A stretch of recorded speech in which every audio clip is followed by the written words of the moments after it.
Imam Aliu, paqja qoftë mbi të, ka thënë: me të vërtet, kjo botë është kufiri i shikimit të të verbërit. Ai nuk sheh asgjë përtej saj, ndërsa i mençuri largpamësi e dëpërton këtë botë me shikimin e tij dhe e di se banesa e vërtet është përtej saj.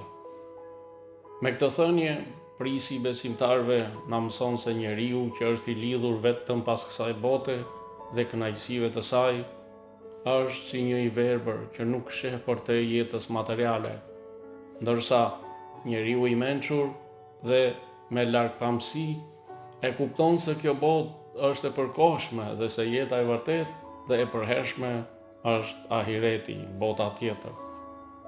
Imam Aliu, paqja qoftë mbi të, me këtë thënie na fton të mos mashtrohemi nga zbukurimet e dynjas, të kemi vizion shpirtëror dhe jo vetëm material, dhe të punojmë për botën tjetër, pa u robëruar nga kjo jetë. Urësia e vërtet është ta përdorësh këtë botë si rrugë drejt Allahut dhe botës tjetër, jo si qëllim përfundimtar.